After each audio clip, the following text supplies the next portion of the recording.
Gatunos de crianças. O circo era um balão aceso com música e pastéis na entrada. E funâmbulos, cavalos, palhaços desfiaram desarticulações, risadas para meu trono de pau com gente em redor. Gostei muito da terra da goiabada e tive inveja da vontade de ter sido roubado pelos ciganos. Primeira parte eu acho que é bem mais tranquila se nós tivermos em mente que o narrador faz esse recorte impressionístico, né, e sentimental, como é o nome do livro, de uma realidade toda, né? Então, lembre-se do exemplo que eu usei no vídeo passado. Para mim, aquela menina, cujo nome eu não sei, vamos supor que seja... Talvez tenha sido Francine o nome dela. Falando agora com você. Alguma coisa com F. Bom, não é importante, como eu falei no vídeo passado. Então essa menina, vamos supor que seja Francine, o nome dela, eu consegui ver só o vestidinho de festa de domingo dela. É isso que ela é. Para mim ela é o vestidinho de noiva. E como eu nunca mais vou ver essa menina na minha vida, ela vai continuar para sempre sendo vestidinho de noiva, né? Uma piada horrível que eu fiz pra menina. Ora, se a gente imaginar uma criança indo no circo, a memória visual pode ser essa. É um balão aceso com música e pastéis na entrada. Fechou. E funâmbulos, lembre-se que funâmbulo é equilibrista que anda na corda bamba, né? Lembre-se que âmbulo, por exemplo, deambular, né, é ficar andando por aí, né? Perambular é ficar andando sem rumo, né? Então, âmbulo tem a ver com andar, caminhar, né? Tanto é que nós temos a palavra ambulância, né, que fica andando por aí pegando pessoas. Né? Então, só a etimologia de funis, se a gente souber só a etimologia de funis, aí a coisa vai fazer todo sentido. Funis é corda ou cabo no latim. Então, funis âmbulo é uma pessoa que anda sobre a corda, né? Funâmbulo. E funâmbulos, cavalos, palhaços. Eu desconfio aqui, não sei o que você acha, mas nós estamos falando de três sujeitos, né? Poderia até ter vírgula aqui, né? E funâmbulos, vírgula, cavalos, vírgula, palhaços, vírgula. O que eles faziam é uma coisa interessante e difícil de a gente entender. Desfiaram desarticulações risadas. Como assim? Desfiaram aí um substantivo, outro substantivo. Nossas teorias aqui. Agora a gente vai ficando acostumado com essa sintaxe complicada, né? Às vezes complicada gratuitamente, né? Mas perceba, como ele já comprou... ele quebrou algumas regras, correto? Para poder exprimir algo que fica bonito expresso daquele jeito, correto? Então, por exemplo, quando ele fala dos berros do invencível São Bento, carrega um monte de significado nessa construção agramatical. Pelo menos, agramatical. Beleza, então ele fez isso, isso me encanta. Agora perceba, tem outros lugares, essa é a minha interpretação da coisa. Tem outros lugares que ele nem tem tanta coisa para falar. Só que ficaria uma coisa meio esquizofrênica, né? Então em alguns lugares ele é bem, parece nessa escrita telegráfica, né? Essa escrita vaga, essa escrita toda bagunçada, porque ele tem em mente um significado em específico. Em outros lugares ele quer falar uma coisa normal. Vamos supor que aqui seja o caso, né? Os funâmbulos, vírgula, cavalos e palhaços faziam tal coisa, né? Mas aí parece que não vai ornar, né? Não vai manter uma coerência estética. E aí ele vai tornar a nossa vida difícil só para o texto ficar esteticamente coerente com o texto mesmo, né? Não sei como julgar isso, né?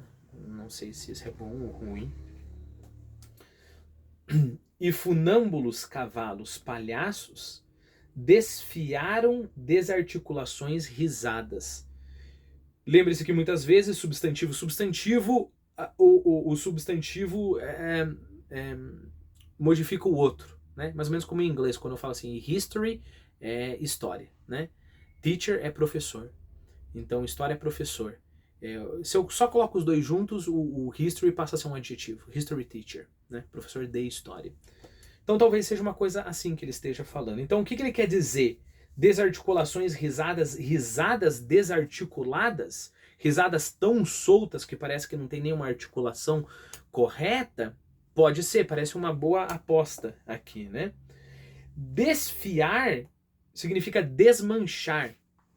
Ora, será que ele está pensando no seguinte? A gente ri assim, todo articulado, né? No lugar.